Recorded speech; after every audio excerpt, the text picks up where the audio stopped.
अव्ययी भाव समास में पूर्व पद प्रधान होता है, या हम कह सकते हैं कि अव्ययी भाव समास में पूर्व पद अव्यय या उपसर्ग होता है। Clear guys? तो अव्ययी भाव समास में पूर्व पद प्रधान होता है, या हम कह सकते हैं कि अव्ययी भाव समास में पूर्व पद अव्यय या उपसर्ग होता है। अगर ये चीज हमारी क्लियर हो गई ना, तो बाकी तो ये अव्ययी भाव समास जो है इसको हम चुटकी मसल कर फेंक सकते हैं। Clear guys? चलिए अब हम लोग समझते हैं कि एक शब्द जो आ गया अव्यय, तो अव्यय आखिर है क्या? तो अव्यय का अगर हम हिंदी अर्थ देखते हैं तो इसका मतलब होता है अविकारी। क्या होता है? अविकारी। अब अगर अव्यय के बारे में समझे कैसे, तो अव्यय एक ऐसा शब्द होता है, अव्यय एक ऐसा शब्द होता है जिसमें लिंग, वचन, कारक के आधार पर कोई परिवर्तन नहीं होता है। यानी अव्यय शब्द कहीं लगा रहता है तो उसमें क्या है कि लिंग, वचन और कारक के आधार पर कोई परिवर्तन नहीं होता है। जैसे कुछ एग्जाम्पल हम समझना चाहें तो समझ सकते हैं। जैसे इसमें लिखा गया है, तो हमने कहा कि मोहन धीरे धीरे जाता है। मोहन धीरे धीरे जाता है। नेक्स्ट एग्जाम्पल में ले लिया, इसी को देखिए, समझना में ना, मीना धीरे धीरे जाती है। मोहन धीरे धीरे जाता है, मीना धीरे धीरे जाती है। दोनों सेंटेंस में देखेंगे हम लोग गौर से, तो धीरे धीरे में कोई परिवर्तन नहीं हो रहा है। लिंग चाहे कोई भी हो, वचन चाहे कोई भी हो, धीरे धीरे में कोई परिवर्तन नहीं हुआ है। कुछ और हम समझने की कोशिश करें तो जैसे हमने कहा, राम कभी कभी पढ़ता है। राम कभी कभी पढ़ता है। सीता कभी कभी पढ़ती है। तो देखिए लिंग तो चेंज हो रहा है, लिंग तो चेंज हो रहा है इसमें, लेकिन जो हमारा अव्यय शब्द है कभी कभी, इसमें कोई परिवर्तन नहीं हो रहा है। राम कभी कभी पढ़ता है, सीता कभी कभी पढ़ती है, यानी कभी कभी में कोई परिवर्तन नहीं हो रहा है। यही हमारा अव्यय शब्द होता है। Clear guys?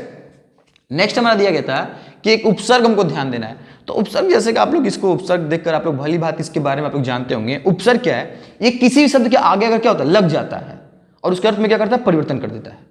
उपसर्ग किसी भी शब्द के आगे क्या होता है, आकर लग जाता है और उसके अर्थ में क्या करता है, परिवर्तन कर देता है। इतना फैक्ट आपको याद रखे रहना है। बाकी तो फिर ये चीजें हमारी क्या है, बस खिलौना है। क्या ये? खिलौना है। अब देखिए एग्जाम्पल्स हम लोग समझते हैं कैसे इसको हम पहचान पाएंगे। ठीक है गाइज? तो हमने कुछ एग्जाम्पल यहाँ पे लिखा, जैसे हमने समस्त पद समास विग्रह यहाँ किया है ना। आजन्म, आजन्म का मतलब होता है, इसका जब समास विग्रह करेंगे तो इसका मतलब होता है जन्म भर या जन्म से लेकर। आजन्म का मतलब क्या हो गया? जन्म भर या जन्म से लेकर। तो समास विग्रह तो हमने चीजें कर ली क्लियर। अब देखिए ये जो आज शब्द हमारा है ना, ये जो आज शब्द है यह हमारा उपसर्ग है। ये हमारा क्या है? उपसर्ग है। Clear guys? अब देखिए आजीवन, आ क्या है हमारा? उपसर्ग है। और आजीवन का समास विग्रह क्या हो गया? जीवन पर्यंत। अनजाने, तो अन हमारा क्या हो गया? उपसर्ग हो गया।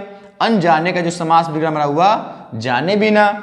प्रतिदिन, प्रति हमारा क्या हो गया? उपसर्ग। इसका समास विग्रह क्या हो जाएगा? प्रत्येक दिन। यथा समय, समय के अनुसार, तो यथा हमारा क्या हो गया? उपसर्ग।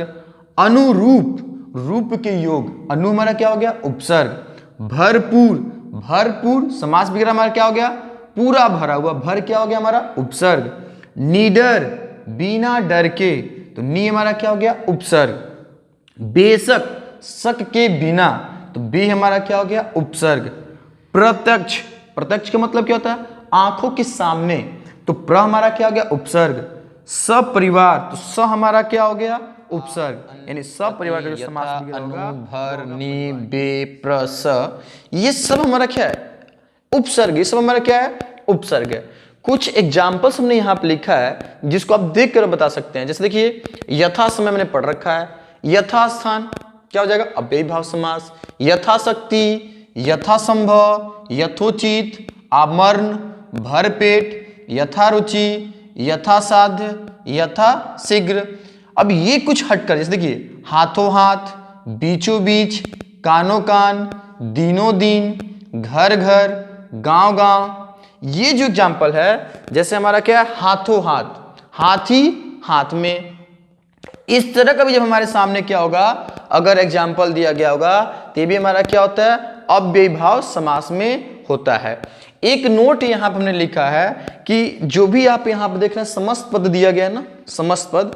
तो नोट हमने ये लिख रखा है, आप भी इसको एक बार थोड़ा सा फोकस कर लेंगे कि अगर अव्ययी भाव समास होगा ना तो उसका जो समस्त पद दिया गया होगा उसमें आप अगर देखेंगे तो अधिकांश जो उसका पूर्व पद होगा, यानी अगर हम कहें उपसर्ग लगा होगा तो आ, अनु, यथा, नि, भर, बे, बा, प्रति, प्र, अन आदि उपसर्गों या अव्ययों का प्रयोग किया गया होगा। Clear guys?